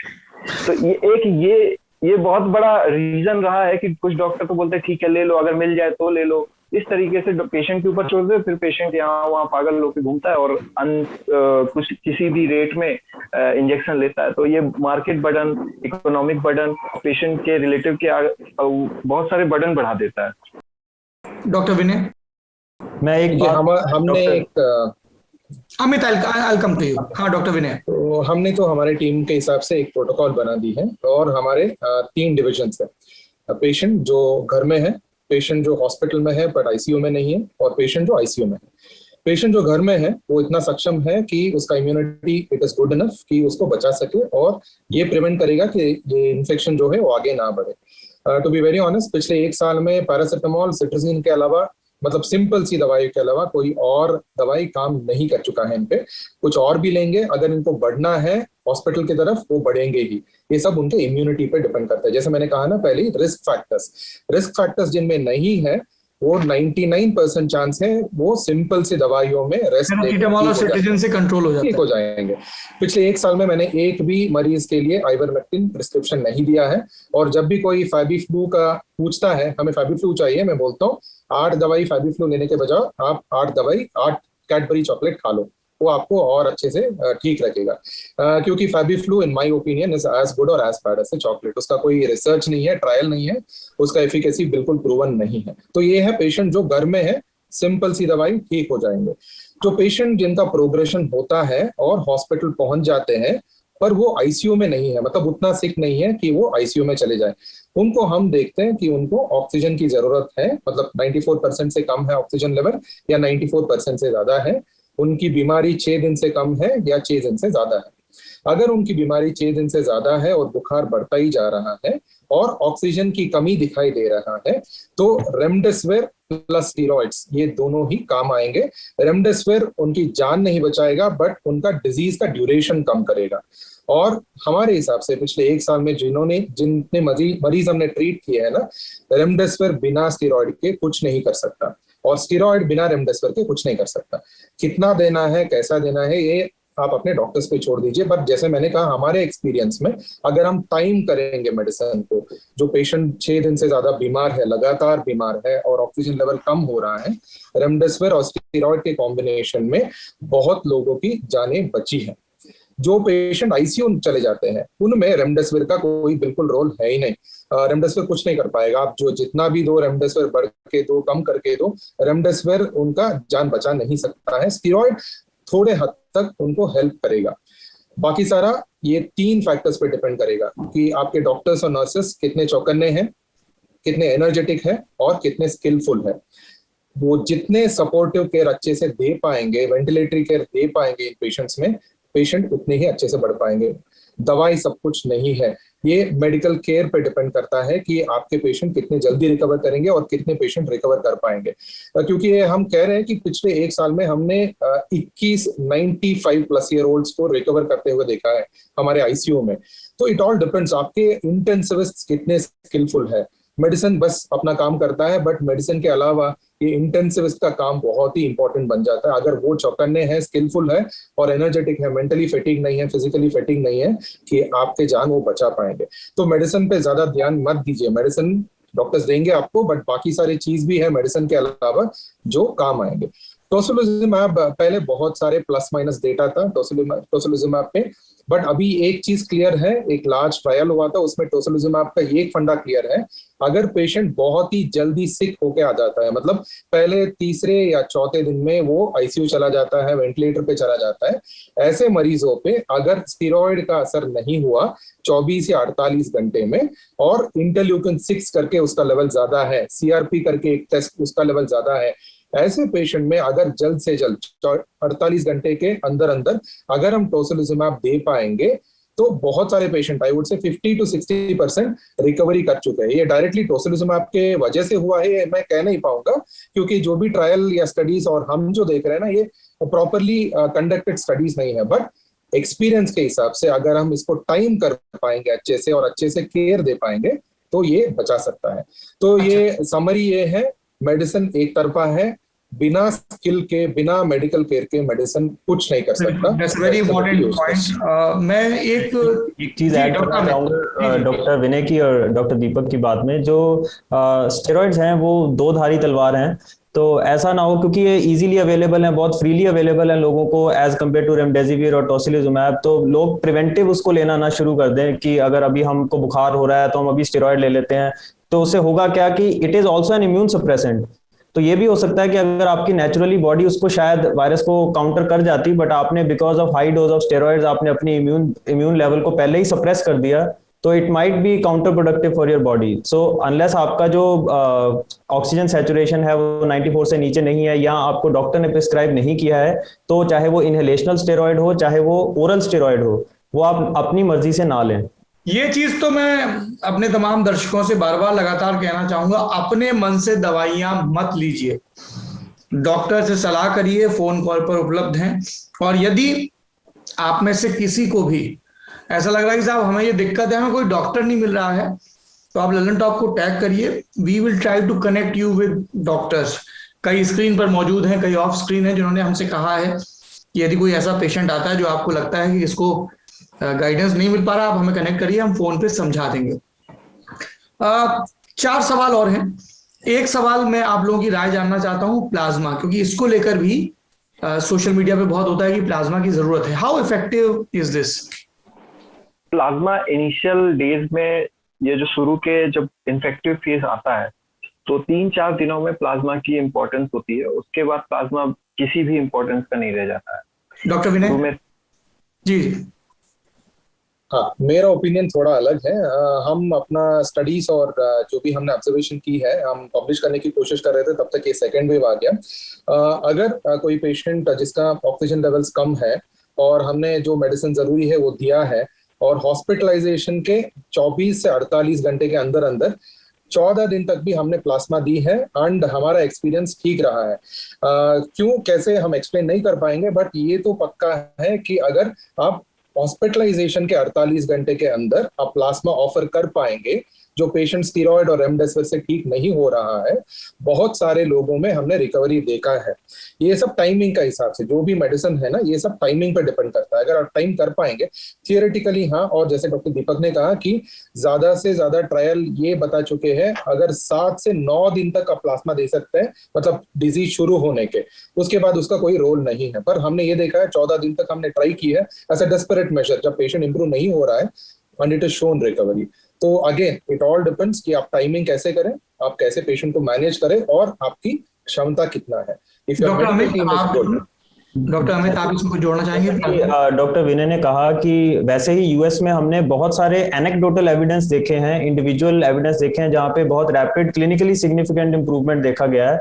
But when we pool the data from multi centre trials, then the results come out to be clinically as well as statistically insignificant। मतलब कि अगर आप बहुत सारे मल्टी सेंटर ट्रायल्स का डाटा आप सिस्टमेटिक रिव्यू में पूल करके देखते हैं, तो उनका जो रिजल्ट है that is not very encouraging. But yes, as doctor Vinay said, अगर आप इंडिविजुअल लेवल पे देखेंगे तो बहुत से एनेक्डोटल हमारे पास एविडेंस है जहां पे पेशेंट जो है रैपिड इंप्रूवमेंट भी देखी है हमने प्लाज्मा देने के बाद। और जैसा डॉक्टर दीपक ने बोला कि जब पेशेंट बीमार हो तो लगता है यार शायद यही काम कर जाए, शायद यही, तो आप अपने सारे ऑप्शंस इस्तेमाल करना चाहते हो, बस बच जाए किसी तरह से पेशेंट। अच्छा, ये बताइए कि जो लोग कोविड से ठीक हो गए हैं, वो कब से कब तक उनको प्लाज्मा देना चाहिए? और मतलब should we push this as a platform, Lallantop should encourage its viewers and readers कि भाई प्लाज्मा जरूर डोनेट करिए, कैसे करिए, कहाँ करिए, और कब तक वो एलिजिबल है देने के लिए? रिकवरी के 4 हफ्ते बाद वो एलिजिबल रहेंगे प्लाज्मा देने के लिए। नेगेटिव होने के 4 हफ्ते बाद, मतलब 1 महीने का विंडो है मोटा मोटा। और सिंपल, अगर नेगेटिव से ज्यादा ये कहूंगा, जब आपका सिम्टम शुरू हो जाए, आप रिकवर करने के लिए 2 हफ्ते लेंगे, उससे 4 हफ्ते, मतलब डे 1 ऑफ सिम्टम से 6 हफ्ते या 1.5 महीने के बाद आप प्लाज्मा देने के लिए एलिजिबल है।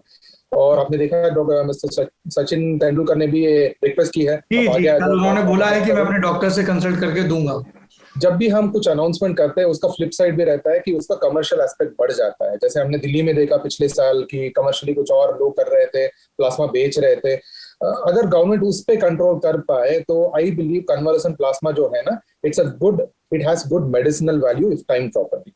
जी, ठीक है। मेरा अगला सवाल जो है वो खास तौर पर डॉक्टर विनय, आपकी एक्सपर्टीज से जुड़ा है, और डॉक्टर दीपक की भी, पल्मोनरी और वो सब चीजें। भाप लेना किस तरह से हमारी मदद करता है? अभी जो CDC और WHO की जो क्राइटेरिया, जो मैं आपसे बातें कर रहा हूँ, सब इंटरनेशनल डाटा को कलेक्ट करके मैं आपसे बातें कर रहा हूँ। CDC और WHO ने अभी तक किसी प्रकार का इसमें नहीं बोला है, और इससे अगर हम ये सोच के भाप ले रहे हैं कि हमारे नाक के वायरसेस खत्म हो जाएंगे और अंदर के वायरस, तो ऐसा बिल्कुल नहीं है। आपका ये म्यूकस जो होता है, म्यूकस जो आपके अंदर बनता है, उसको पतला करने के लिए भाप अच्छा काम कर सकती है, जिससे सांस में आराम मिलेगा। मैक्सिमम मरीज जो होते हैं कोविड के साथ, ये कंप्लेन करते हैं कि ऐसा लग रहा है कि गले में हमारे कुछ बलगम अटका हुआ है, तो उनको रिलीव करने के लिए भाप एक अच्छा ऑप्शन है। लेकिन सोचे कि कोविड को खत्म कर देगा, तो ये नहीं होने वाला। नहीं, कोविड को खत्म करने के लिए नहीं, मैं अपना सवाल फ्रेम करता हूँ। जो ये हम लोगों को ये पैसेज कंजेशन लगता है, क्योंकि बहुत सारे पेशेंट ये भी बोल रहे हैं कि कफ कोल्ड लगता है, तो हमने तो ये व्यक्तिगत तौर पे देखा है कि चूंकि हमारा बोलने का काम है, कई दफा बहुत ज्यादा एंकरिंग होती है, तो जब हम भाप लेते हैं तो नोस्ट्रल पैसेज और ये सब हमें वो इंस्टेंट रिलीफ दिखता है, या इन जनरल कफ कोल्ड में भाप से आराम दिखता है, स्लीप आपकी थोड़ी सी बेटर, इसलिए पूछा। जी बिल्कुल आप सही बोल रहे हैं। इसमें क्या होता है, जैसे कोई अगर इसमें कुछ लोगों की अलग अलग राय है, जैसे अस्थमा के पेशेंट में ये मना किया जाता है कि भाप नहीं लो, कई लोगों को ये रिएक्शन भी क्रिएट कर देता है, लेकिन कई लोग जो इसके साथ यूज्ड टू हो चुके हैं, तो उनके लिए ये होता है कि आप भाप लेंगे तो वो जो आपके अंदर जो बलगम जमा हुआ है उसको पतला कर देगा और वो निकल जाएगा, ट्रैफिक जैम खुलेगा। जी जी as a symptomatic relief definitely it's very useful. ये जो है 3 मेजर जो है इसके फायदे रहते हैं। पहला तो होता है कि जो भाप है उससे आपकी थोड़ी ब्रोंकियल रिलैक्सेशन हो जाती है। ब्रोंकियल माने कि जो फेफड़ों के अंदर जो पाइप जा रहे हैं आपके, जिनके थ्रू आपकी हवा जो है अंदर जा रही है, उनकी थोड़ी रिलैक्सेशन होती है, ब्लड सर्कुलेशन इंप्रूव होता है, और जैसा डॉक्टर दीपक ने कहा कि म्यूकस जो है वो म्यूकस एक्सपेक्टोरेशन में यानी कि बाहर निकालने में उसको हेल्प करता है। तो इन तीनों मैकेनिज्म से it definitely provide symptomatic relief to the patient. ये भाई साहब आपने एक शब्द इस्तेमाल किया, एक्सपेक्टोरेशन यानी बलगम को बाहर निकालना।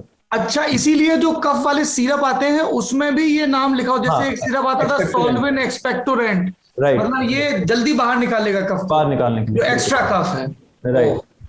डॉक्टर मैंने सोच रहे होंगे कि ये जर्नलिज्म का चूजा मेडिकल में घुसा पड़ा है। बताइए साहब, कैसे अपने फेफड़े हम मजबूत रखें, भाप और दूसरे तरीके, खासतौर पर वो सारे दर्शक जो देख रहे हैं जिनके मन में ये शुबहा है कि यार अभी तक तो नहीं हुआ या पहले होके ठीक हो गया था, मैं क्या करूं जो मेरे फेफड़े मजबूत हो इस बीमारी से लड़ने के लिए। एक चीज तो ये है कि 1 या 2 दिन या 1 हफ्ते में आपके फेफड़े मजबूत होने वाले नहीं है। ये बरसों का ये जो है ना, ये आपका बॉडी उस टाइम में बनता है, इम्यूनिटी भी बरसों से बनता है। तो एक दिन में अगर आपने हल्दी वाली पानी पी ली, अदरक वाली पानी पी ली या भाप ले ली, आपका इम्यूनिटी चेंज होने वाला नहीं है। It's a long term issue. तो अपने आप को आप स्वस्थ रखें, एक्सरसाइज करें, अच्छे से डाइट लें, ये सब तो चलता रहेगा। बट भाप, जैसे डॉक्टर दीपक और डॉक्टर अमित ने कहा, ये सब सिम्टम कंट्रोल मेजर है। बस जैसे आपने बुखार के लिए पैरासिटामोल ले ली, बुखार कम हो गया, बट कारण नहीं जाएगा, कारण आपको ढूंढना पड़ेगा, ट्रीट करना पड़ेगा। ये भी ऐसा ही है। तो आपने भाप ली, शायद आपको सिम्टम से राहत मिल जाए, जितना राहत मिले उतना लीजिए। क्योंकि हमारे पास परसों एक पेशेंट थे जिन्होंने ऑनलाइन कंसल्ट की, 10-12 बार वो भाप ले चुके थे और उनका नाक जल गया था। तो ये ओवर रिलायंस है। तो जैसे मैं कह रहा हूँ, ये ट्रीटमेंट नहीं है, ये आपको सिम्टम रिलीफ दे रहा है। जैसे आप अभी सौरभ जी अदरक वाली पानी पी रहे थे कि ताकि गले के खारिश निकल जाए, गला अच्छे से रहे, तो it's just like that, it's a soothing. आपको कैसे पता कि मैं अदरक वाला पानी पी रहा हूँ? 6 सेंस से पता चल गया। देखिए, हाँ, ये अदरक और शहद वाला पानी मैं आपने खुद अनाउंस किया पहले। अच्छा, हाँ, हम लोग पहले बात कर रहे हैं। तो ये भाई, ये डॉक्टर साहब तो अंतर्यामी भी है। तो ये इसका कोई मेडिसिनल वैल्यू नहीं है, ये बस सिम्टम रिलीफ मेजर्स है। जितना लिमिट में आप कर पाएंगे, आपका सिम्टम रिलीफ आ जाए, उतने ही लीजिए, उसके बाद बंद कर दीजिए। ओके, फेफड़े मजबूत करने के लिए लॉन्ग टर्म में बता दीजिए डॉक्टर साहब, क्या करें? वही सिंपल एक्सरसाइज और वो सब। आप बोले सर। जी नहीं, एक्सरसाइज तो एक चीज है, ऐसा नहीं है कोई स्पेसिफिक फेफड़े को बलिष्ठ करने वाला ऐसा कोई एक्सरसाइज नहीं है या फिर कोई डाइट नहीं है। ये आपके बॉडी के होलिस्टिक एक्सपीरियंस को आपको देखना पड़ेगा। ये डाइट, एक्सरसाइज और रेस्ट का खेल है। ये तीनों अगर ठीक चलेगा, आप अच्छे से एक बैलेंस्ड डाइट लेंगे, जो भी आप खा रहे हैं वो बैलेंस लेंगे। सिंपल रूल है, नो फास्टिंग, नो फीस्टिंग, और किसी भी चीज में ओवर इंडल्जेंस मत करिए। ये आप देखेंगे, अच्छे से आप सो पाएंगे और डेली लगातार 30 मिनट तक आप कुछ भी एक्सरसाइज कर पाए, मे बी सिंपल सा वॉक है, ब्रिस्क वॉक है या कुछ और, ये करेंगे ना, लॉन्ग टर्म में आपके हेल्थ आप मेंटेन करके रख सकते हैं। साथों साथ फेफड़े भी ठीक हो जाएंगे। और आपके अगर कोई और बीमारी है, जैसे डॉक्टर दीपक बोल रहे थे, आस्थमा या कोई और फेफड़े के रोग या किडनी इलनेस या हार्ट इलनेस, उसको आप ठीक से नियंत्रण में रखिए, आपके डॉक्टर से लगातार आप टच में रहिए। अगर वो आप कंट्रोल कर पाएंगे तो हेल्थ ओवरऑल अच्छे से रहेगा आपका। इसमें सौरभ जी मैं आपकी बात डालूंगा। इसमें पहले तो आपको अलर्ट रहना है कि आपको किसी प्रकार के सिम्टम्स तो नहीं आ रहे, पहला। दूसरी चीज, आपको प्राणायाम करना भी बहुत बेनिफिशियल है। पानी आप ज्यादा पिए। भाई साहब, प्राणायाम वाली बात तो और विस्तार से कहिए। खासतौर पे हम लोग जैसे स्कूल के दिनों में, कॉलेज के दिनों में कबड्डी खेलते थे, और अब तो वो 30 सेकंड की रेट का हो गया। पहले होता था कि जितनी लंबी सांस खींचो, कितनी देर तक आप बोल सकते हो कबड्डी कबड्डी। जी बिल्कुल बिल्कुल जी बिल्कुल सर। इसमें क्या है, नाक से सांस लेना, सिंपल फॉर्मूला है। नाक से सांस लीजिए, गहरी सांस लेके उसको रोकना है और धीरे धीरे मुंह से छोड़ना है। जी पूरा कुंभक रेचक है। हाँ हाँ 2 में बिल्कुल। लीजिए, 4 रोकिए, 8 में छोड़िए, वैसा। हाँ अंदर तक लेना है इसको, फिर थोड़ा रोकना है, फिर उसके बाद छोड़ना है। ये एक सामान्य क्रिया है। प्राणायाम के 5 क्रियाएं हैं, वो अनुलोम विलोम वगैरह लोगों को आजकल बहुत पता है, तो वो करना है। उसके बाद पानी अच्छा पिए, खाना अच्छा खाएं, और कोई भी चीज मिस ना करें। आपका नॉर्मल एक रूटीन है, उसको प्रॉपर रूटीन वे में रहने दे, तो कोई दिक्कत नहीं होने वाली। और बाकी मास्क और हैंड सैनिटाइजेशन और तो उन मरीजों से दूर रहे। जी डॉक्टर अमित। तो इसमें सबसे जरूरी बात जो लंग्स की आपकी हेल्थ के लिए जरूरी है वो ये है कि हो सके तो स्मोकिंग और अल्कोहल बिल्कुल बंद कर दें, बिल्कुल टोटल छोड़ दें। स्पेशली इस पैंडेमिक के ड्यूरेशन में जितना हो सके आप उसको कट डाउन करें। बिकॉज प्रीवियस जो कोरोना वायरस के इन्फेक्शन और आउटब्रेक्स थे, जैसे कि मर्स वायरस था 2012 और 14 में, या सार्स कोवी 1 था 2002 और 4 में, उस दौरान की भी स्टडीज, और इवन इस short duration of SARS CoV 2 pandemic में भी बहुत कंक्लूसिव स्टडीज हैं जिन्होंने बताया कि जो स्मोकर्स हैं उनके लंग में एक ऐसे रिसेप्टर हैं जिन रिसेप्टर से वो कोरोना वायरस अटैच करता है, जिनको हम AC2 रिसेप्टर्स कहते हैं, वो बहुत ज्यादा मात्रा में पाए जाते हैं। तो उन लोगों में इन्फेक्शन और इन्फेक्शन के बाद होने वाली सीरियस कॉम्प्लिकेशंस बहुत ज्यादा हैं। तो हो सके स्मोकिंग तो बिल्कुल बंद, और अल्कोहल जितना कट डाउन कर सकें ड्यूरिंग दिस पैंडेमिक वो किया जाए।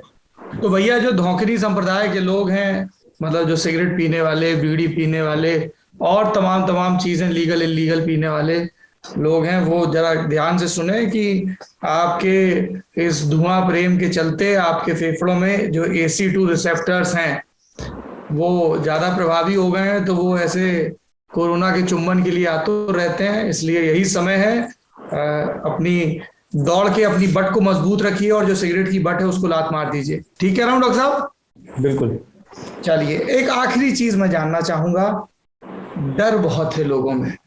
एक डर तो सरकारी अक्षमता, लीपापोती, झूठ, लापरवाही, अव्यवस्था, इसकी वजह से है। RT-PCR टेस्ट हो नहीं रहे हैं, हो रहे हैं तो रिजल्ट नहीं आ रहे हैं। हॉस्पिटल में बेड नहीं मिल रहे हैं, लोगों को ऑक्सीजन के लिए, दवाओं के लिए गिड़गिड़ाना पड़ रहा है, कालाबाजारी हो रही है, पैरवी करनी पड़ रही है। जो एक बड़ी बुनियादी चीज है कि एक सिटीजन को, एक नागरिक को स्वास्थ्य सुविधाएं मिले। कहीं कहीं बहुत महंगा है। एक लोगों ने मेल किया कि साहब रात में भर्ती किया, सुबह उन्होंने डिक्लेयर कर दिया पेशेंट डेड, और इतना बड़ा बिल थमा दिया। तो ऐसे बहुत सारे इश्यूज हैं। लेकिन इसके अतिरिक्त भी लोगों में पैनिक बहुत है, और कई डॉक्टर से हमने बात की, उन्होंने कहा कि मेंटली स्ट्रांग रहना बड़ा जरूरी है, कि आप उस बीमारी से लड़िए फिजिकली भी, लेकिन दिमागी रूप से। आप लोग उसमें क्या कहना चाहेंगे? I will start with doctor Dinesh, क्योंकि गुजरात से भी इस तरह की बहुत परेशान करने वाली खबरें आई हैं। हाँ, आजकल जो सर जैसे न्यूज बढ़ रहे, पेशेंट बढ़ रहे, वैसे वैसे लोग अभी न्यूज ज्यादा देख रहे हैं, और उनके कहीं भी आजू बाजू में ये केस तो देखने को मिलेंगे ही उनको। तो उनका सोच के वो खुद के ऊपर ले रहे कि इनको कोरोना हो गया तो हम भी इससे बच नहीं पाएंगे, और हमको भी अगर सिम्टम ज्यादा हो जाएंगे तो कहीं भी हॉस्पिटल में जगह नहीं है, अगर ऑक्सीजन की जरूरत पड़ी तो वो भी नहीं है। तो ये डर की वजह से उनको पैनिक ज्यादा हो रहा है, और वो जो मेंटल प्रेशर बढ़ता है कि अगर कुछ हो गया तो हम कहाँ जाएंगे, कहीं कोई हॉस्पिटल नहीं मिलेगा। और जो डेथ रेट आते हैं कि यंग पेशेंट में भी डेथ हो जाती है, और वो जो पहले 1 हफ्ते से 10 दिन के जो उसका टाइम था कि उसके बाद कॉम्प्लिकेट होता है, वो अभी 3-4 दिन में ही हो जा रहा है। तो ये सब जो न्यूज पढ़ते हैं उसकी वजह से उनको एक मेंटल प्रेशर आता है कि हल्के से जुकाम और सर्दी में भी वो इतना पैनिक हो जाते हैं कि मुझे कोरोना हो गया है, अब मुझे कहीं पे भी जगह नहीं मिलेगी तो क्या करेंगे, ऑक्सीजन नहीं मिलेगा तो हम बच कैसे पाएंगे। और जो भी लोग ये न्यूज ज्यादा देखते हैं और पूरे दिन कोरोना के बारे में ही सोचते रहते हैं, उसका क्या एक मेंटल जो हेल्थ होता है वो बिगड़ जाता है। उसकी वजह से थोड़ा बहुत जो असर है वो उनकी नेचुरल इम्यूनिटी पे भी पड़ता है।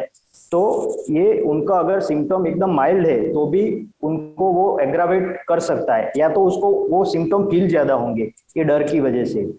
तो सबसे पहले ये करना चाहिए कि जो जितने भी दिन में अगर आप 3 या 4 टाइम न्यूज देखते हो तो उसके साथ साथ न्यूज देखो, उसमें ना नहीं है कि अपने आजू बाजू जो चल रहा है उससे आपको अवगत रहना चाहिए, लेकिन जो पॉजिटिव न्यूज है जैसे कि और कोई आपको ऐसे दिखा रहा हो कि कोई पॉजिटिविटी जैसे बढ़ाने वाले स्पीच हो, या तो फिर आप अपने खुद से वॉकिंग करें इवनिंग और मॉर्निंग में, या योगा प्राणायाम करें। जैसे आपकी पॉजिटिविटी बढ़ती है तो आपका मेंटल रिलीव रहेगा, जितना हो सके मेंटली आप फ्री रहेंगे उतने आपको सिम्टम कम महसूस होंगे, या तो ये आपका मेंटल प्रेशर कम रहेगा और उतने ही आप ज्यादा स्वस्थ रह पाएंगे। बहुत दुरुस्त बात कही आपने डॉक्टर दिनेश। डॉक्टर अमित, आप इसमें कुछ जोड़ना चाहेंगे? जी बिल्कुल।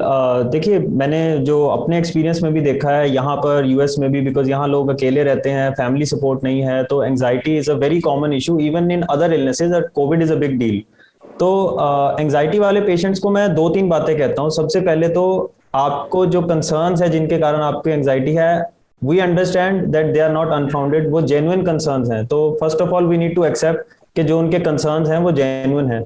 सेकेंडली, अगर उनके जो कंसर्न्स है वो किसी डाउट के कारण है, वो ट्रीटमेंट से रिलेटेड है, कोविड से रिलेटेड है, तो वो आप किसी और से, व्हाट्सएप से या लोगों से, रिश्तेदारों से कंफर्म ना करें, वो अपने डॉक्टर से कंफर्म करें। He will tell you the exact picture, जिससे शायद आपकी एंजाइटी, उस जो कंसर्न है कि हाँ क्या मेरे साथ क्या होगा अगर मुझे बुखार हो गया, तो क्या वैक्सीन लगवानी चाहिए या नहीं, मेरे किसी ने लगवाई थी और उनको क्लॉट हो गया, मतलब अब मैं क्या करूं, तो उस तरह के जो आंसर्स हैं वो डॉक्टर्स ही आपको बेस्ट दे सकते हैं और आपकी एंजाइटी रिलीव कर सकते हैं।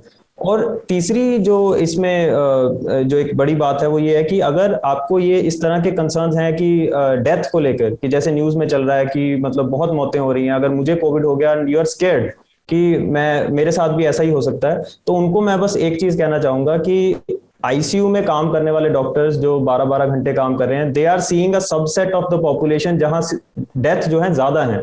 They are not seeing regular patients जो आके नॉर्मल खांसी जुकाम के कोर्स से ठीक होके जा रहे हैं। अगर इतने सारी डेथ्स देखने के बाद नेक्स्ट डे डॉक्टर अपनी पूरी एनर्जी के साथ आईसीयू में जाता है और वो हर पेशेंट को यही देखता है कि we can save this one even in an ICU and critical situation. आप अपने आप को ऐसा ना समझे दैट यू विल बी, आप अपना हौसला ना छोड़ें ये सोच के कि you will be one of those कि जिनको ऐसी, वेरी इंपॉर्टेंट। यस, तो आप अपना हौसला ना छोड़ें। अगर वो नहीं छोड़ रहे हैं तो you have all the more reasons to be positive about the disease. Yes, doctor Deepak. Bharat एक ऐसा देश है सौरभ जी जहां पास लोग जब इन्वॉल्व होते हैं किसी डिसीज के साथ, अब इतना एक ऐसी चीज कोई भी जो हमारे भारत में बहुत ज्यादा हो और सबको चाहिए हो एक साथ एक ही समय पे, तो हमारे पास स्कैरसिटी आने वाली है। सरकार जितना भी काम कर रही है इस समय, हमको उसकी अपनी कुंठा उसके ऊपर लादने की जरूरत नहीं है। जितना काम कर रही है ठीक है, अच्छा कर रही है। जितने डॉक्टर्स हैं सब जुड़े हुए हैं, आप उनसे जुड़ के रहिए और खुद का आत्मबल बढ़ाना बहुत आवश्यक है। ऐसे टाइम पे अगर हम खुद का आत्मबल नहीं बढ़ाएंगे, क्योंकि अब जो मरीज हो गया है, मरीज के साथ उसका परिवार भी नहीं रहता साथ में, तो इसमें आत्मबल बढ़ाने वाली बात है कि अपना खुद को बूस्ट अप रखें और किसी प्रकार की कोई दिक्कत होती है उसके लिए अलर्ट रहें। किसी ना किसी डॉक्टर से आप जुड़ के रहें। ये हमने पहले ही, बहुत पहले स्वास्थ्य को हमने बिल्कुल लीस्ट प्रायोरिटी पे रखा हुआ था, और आज की डेट में जब हमारे पूरी दुनिया में बड़े बड़े देश जहां पर स्वास्थ्य मेन मुद्दा होता है वो भी घुटने टेक चुके हैं, तो भारत जैसे देश में तो ये सब होना ही था। तो इसका अभी घबराने वाली बात नहीं है। 2.2% इसका मॉर्टेलिटी रेट है टिल नाउ, बहुत कम है, लेकिन चूंकि इतना कॉन्टेजियस है ये डिसीज, तो लोगों की 2.2% भी बहुत ज्यादा हो जाता है इसमें। तो इसमें ज्यादा घबराने की बात नहीं है। आप डॉक्टर से जुड़े रहते हैं तो आपको प्रॉपर ट्रीटमेंट अगर शुरुआत से ही मिल जाता है तो ठीक हो जाएगी। ये फ्लू लाइक रिएक्शन है, इसमें ऐसा कोई नहीं है कि आपको ऑक्सीजन की ही जरूरत पड़ने वाली। आप नॉर्मल ट्रीटमेंट से भी, मैक्सिमम लोग नॉर्मल ट्रीटमेंट से भी ठीक हो रहे हैं। जी, डॉक्टर विनय। देखिए, डर जरूरी है। डर जरूरी इसलिए है कि आप जान जाए कि ये सांक्रामिक रोग है, ये इजिली फैल सकता है, तो आप डिस्टेंस मेंटेन करिए, फिजिकल या सोशल डिस्टेंसिंग जो भी आप कह रहे हैं वो करिए, आप मास्क पहने रहिए। अगर डर नहीं है तो वो सब नहीं करेंगे आप। उतना डर जरूरी है, बट डर एक लिमिट तक रहे, एक सीमित रहे, उसके ज्यादा नहीं होना चाहिए। जिस डर उतना जरूरी जितने से आपके अंदर सावधानी आए, हाथ सावधानी रहिए, मास्क कवर अप रखिए और डिस्टेंस मेंटेन रखिए। हाँ बिल्कुल बिल्कुल। तो जब आप जानेंगे उतना डर रहेगा तो वो आप कर पाएंगे। बिना डर के कोई भी फॉलो नहीं करेगा ये सब रूल्स, बट डर ज्यादा नहीं होना चाहिए। बट ये जिम्मेदारी है मेडिकल सिस्टम का, पॉलिटिकल सिस्टम का और मीडिया का भी कि वो सच दिखाए, ट्रूथ।